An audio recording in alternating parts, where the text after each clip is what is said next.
Iran's missile attack on Israel has oil prices spiking. Let's bring in our own Brian Sullivan, along with RBC's head of global commodity strategy, Helima Croft. Brian, we see about a 5% pop at the moment. Yeah, and I'm really eager to hear what Helima has to say about the geopolitics because she's one of my go-to sources, as you know, Kelly. But let's just talk about the math. This is the biggest oil move in just about a year's time. We're up about 5.5%, but as 4.5% now. But as I said earlier on Money Movers, I think that oil could have been up 10 or 15% had the U.S. not been in record oil production. If we were at 8 or 9 million barrels a day, not 13.2 million like we are now, this type of tension, this type of fear, this type of attack would have had a far outsized move on the price of oil. But because Iran is about 3% of daily production, about 12% of OPEC's daily production, and the U.S. is doing 13.2 million a day, Kelly, I think that has mitigated.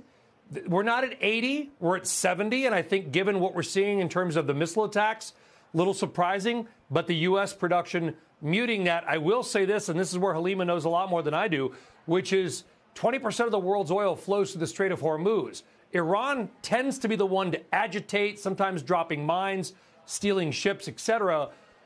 If they decide to get aggressive, to sort of force Saudi Arabia, the UAE, and others to come to the bargaining table, then we could see a much larger move than we are seeing in oil right now. But want to hear Halima's take, obviously. No, I think that's fair. And Helima, as I bring you in, I also want to add to Brian's comment that Saudi already indicating its decision as well to try to put more supplies into a market that has been basically oversupplied probably mutes the impact that we could see here. So curious if you could address that issue as well, as Brian said, an escalation that could start to involve the Strait of Hormuz. Yeah, absolutely. I mean, we do not have an undersupply situation in the market at present. However, I think there has been a lot of complacency about this war. A lot of oil market participants said we have not seen a disruption. They did not believe there would be a disruption, and hence it was not priced in. And so the real question, I think, right now, Kelly, is what is the Israeli response? You know, Contessa mentioned 200 missiles thus far have been fired into Israel. Do the Israelis respond in kind? Do they potentially target the Iranian nuclear facilities? And do they potentially target the Iranian oil facilities? Iran is producing at a 5-year high, over 3 million barrels a day. I think we do need to think about a scenario where Iranian oil supplies are at risk. And certainly in 2019, the Iranians did target significant regional energy infrastructure that hit tankers off the coast of UAE. They hit key pipelines. And most importantly, they hit Saudi Arabia's Abqaiq facility, taking off half of that country's production in order to internationalize the cost of U.S. sanctions. So again, it's a very fluid situation, but there is significant oil at stake if Iran wants to get involved in terms of like raising the cost for the West for this war.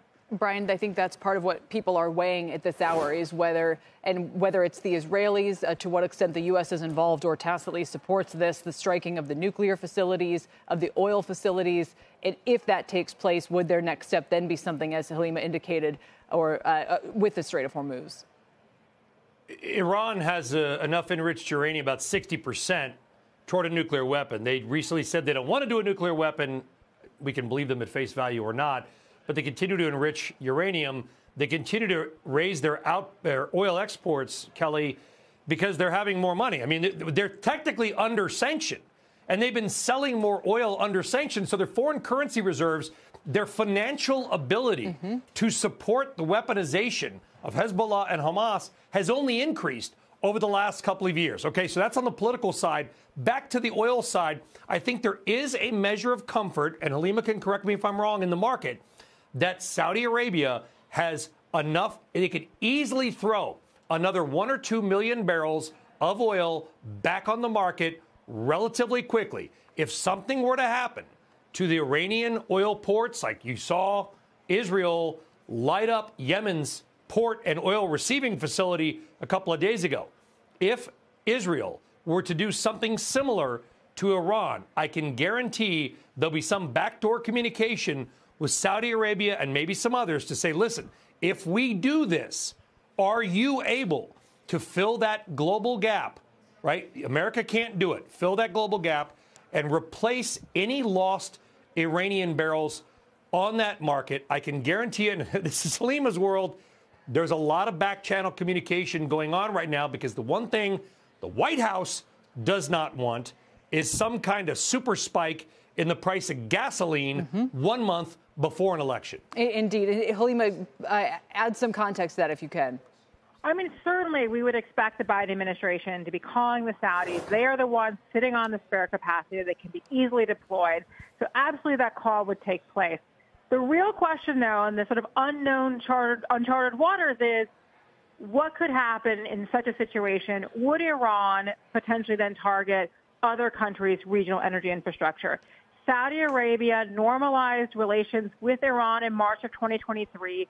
I think that has protected Saudi Arabia from Iranian attacks on their infrastructure. The Houthis have not attacked Saudi infrastructure. And so the question is, how much do countries in the region want to be seen as weighing into this war? Again, we will ask Saudi to put on barrels. The Saudis have been responsive to those requests. But all these countries in the region are also going to have to weigh how much they want to get caught in the crosshairs of this conflict. Because, again, in 2019, these countries themselves were targeted by Iran. Yeah.